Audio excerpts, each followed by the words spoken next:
Assalamualaikum warahmatullahi wabarakatuh.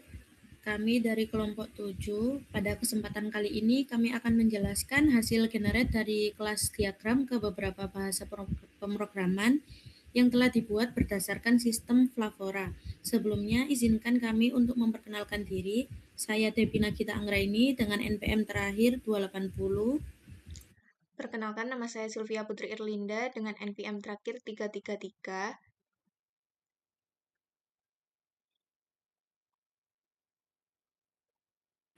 Perkenalkan, nama saya Imratu Sade dengan NPM terakhir 339.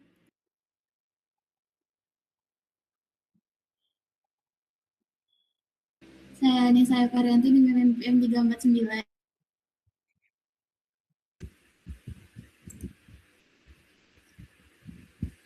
Baik, di sini saya akan menjelaskan hasil implementasi kelas diagram ke dalam bahasa pemrograman Java pada sistem Flavora.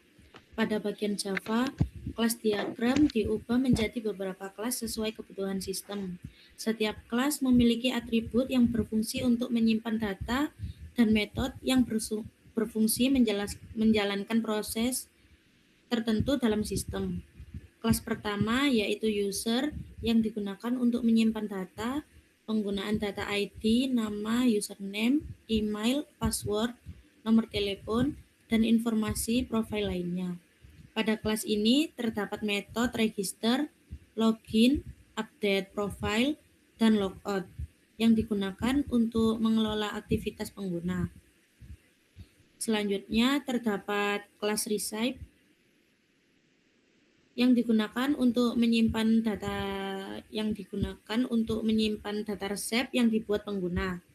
Kelas ini berisi informasi seperti judul resep, kategori, waktu memasak, jumlah porsi, kalori, dan tingkat kesulitan. Selain itu, terdapat metode create, update, dan delete untuk mengelola data resep. Kemudian terdapat kelas kategori. Kelas kategori ini digunakan untuk mengelompokkan resep berdasarkan jenisnya. Pengelompokan ini membantu pengguna dalam mencari resep dengan lebih mudah. Setelah itu terdapat kelas ingredient yang berfungsi menyimpan bahan-bahan resep seperti nama bahan, jumlah, dan satuan. Sedangkan kelas step digunakan untuk menyimpan tahapan masak secara berurutan agar proses memasak lebih mudah dipahami. Selain itu, terdapat kelas komen dan rating. Kelas komen ini sebagai fitur interaksi pengguna. Pengguna dapat memberikan komentar serta penilaian terhadap resep yang dibuat pengguna lain. Terdapat juga kelas favorit. Kelas favorit ini digunakan untuk menyimpan resep favorit pengguna dan sosial media yang digunakan untuk menyimpan informasi media sosial pengguna. Dari implementasi ini dapat dilihat bahwa setiap kelas memiliki fungsi dan tanggung jawab masing-masing sehingga struktur program menjadi lebih rapi, terorganisir, dan mudah dikembangkan. Sekian dari penjelasan Java dari saya. Terima kasih. Selanjutnya akan dilanjutkan oleh rekan saya.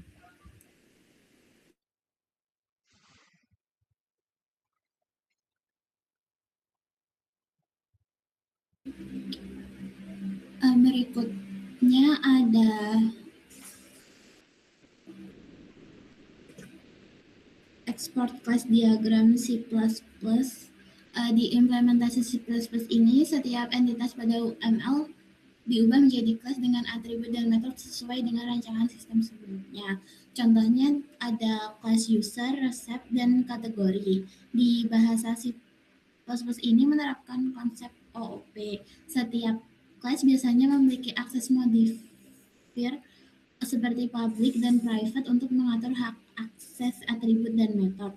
Konstruktor pada C++ menggunakan nama kelas itu sendiri. Selain itu, C++ juga mendukung inheritance menggunakan tanda titik dua, misalnya pada kelas admin dan public user. Dibanding bahasa lainnya, C++ memiliki kontrol memori yang lebih detail sehingga performanya lebih tinggi. Oleh karena itu, C++ ini sering digunakan pada aplikasi yang membutuhkan efisiensi dan kecepatan tinggi. Pada hasil ekspor ini, metode seperti add, update, delete, dan login masih kosong karena UML hanya menghasilkan kerangka dasar program.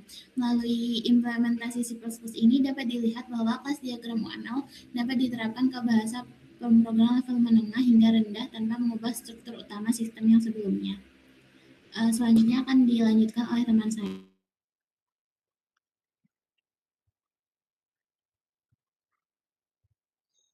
Oke, selanjutnya di sini saya akan menjelaskan hasil ekspor kelas diagram ke bahasa pemrograman Python. Nah, Python merupakan bahasa yang memiliki sintaks paling sederhana dibanding bahasa lainnya.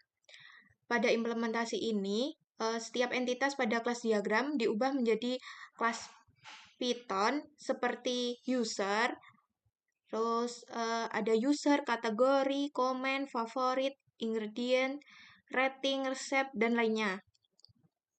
Nah, konstruktor pada Python menggunakan metode init.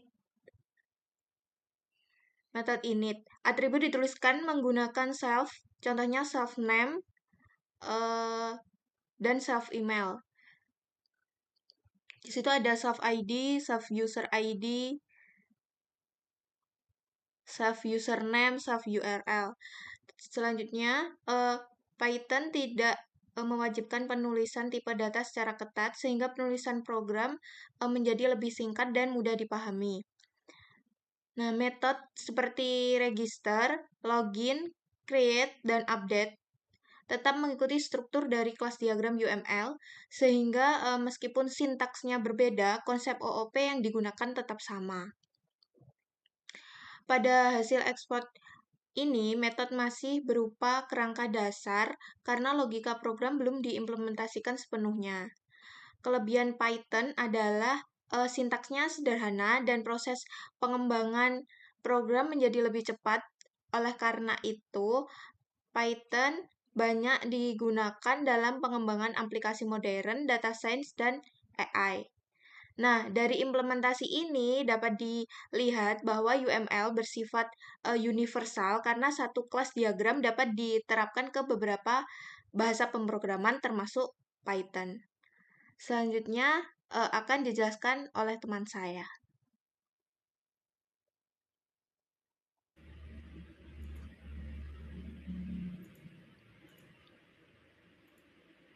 Selanjutnya, di sini saya akan menjelaskan hasil ekspor kelas diagram ke bahasa pemrograman PHP.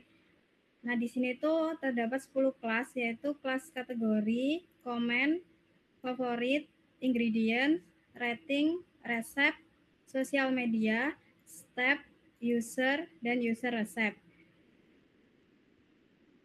Nah, di sini tuh setiap kelas memiliki atribut dan metode yang sesuai dengan rancangan UML sebelumnya. Nah, pada PHP, atribut ditulis menggunakan keyword public dengan tanda $. Di sebelah sini, contohnya, hal ini menunjukkan bahwa atribut tersebut dapat diakses dari luar kelas. Kemudian untuk konstruktor PHP itu menggunakan metode khusus bernama konstruktor, itu di user bagian sini. Konstruktor ini nantinya digunakan untuk inisialisasi objek ketika kelas dipanggil. Selain kelas user, terdapat juga kelas resep. Kelas ini menyimpan informasi seperti judul resep, kategori, waktu memasak, jumlah kalori, dan tingkat kesulitan memasak. Pada resep juga terdapat metode create, update, dan delete data untuk melakukan CRUD.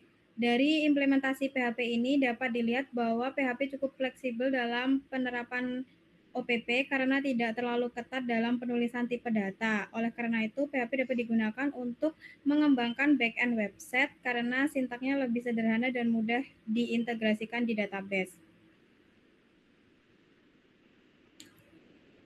Sekian presentasi dari kami. Apakah ada yang ditanyakan?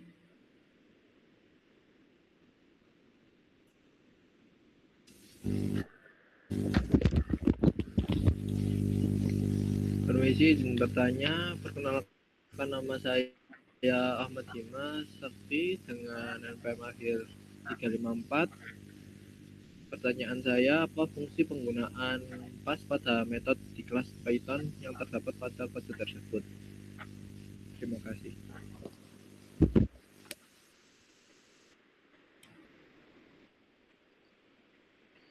Oke, baik.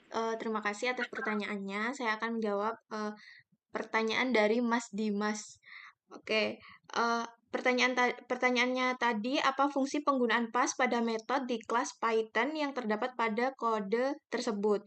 Nah, PAS ini digunakan sebagai penanda bahwa metode belum memiliki isi atau proses yang dijalankan, sehingga program tetap dapat berjalan tanpa error meskipun metode masih kosong. Apakah sudah menjawab?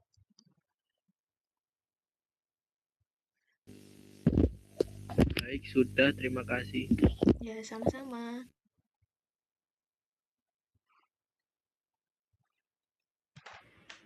Mungkin untuk pertanyaan selanjutnya,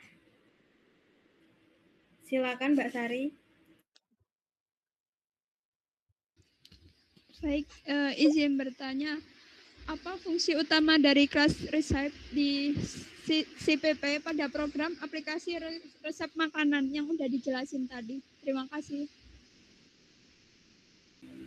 Izin menjawab, untuk kelas resep sendiri berfungsi sebagai inti sistem untuk mengelola data resep makanan seperti judul resep, kategori, waktu memasak, porsi, kalori, dan tingkat kesulitannya.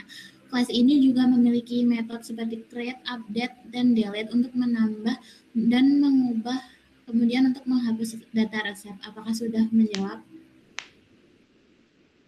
Baik, sudah. Terima kasih.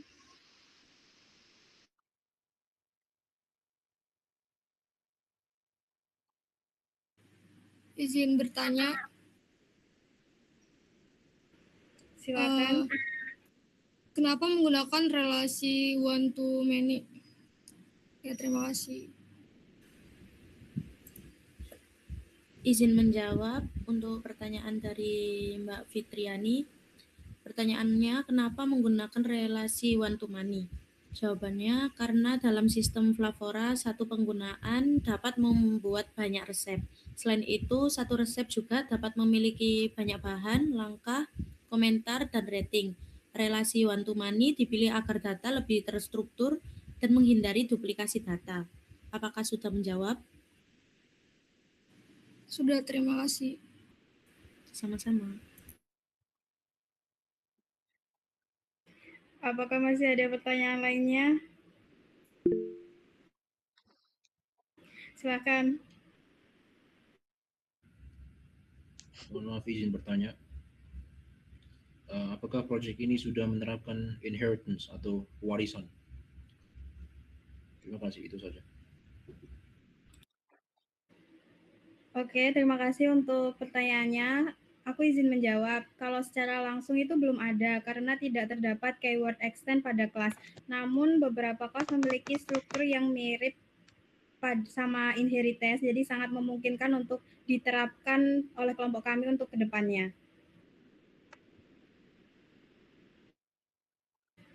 Apakah sudah cukup menjawab? Ya, sudah. Terima kasih. Baik, sekian presentasi dari kelompok kami. Kurang lebihnya kami mohon maaf. Wassalamualaikum warahmatullahi wabarakatuh.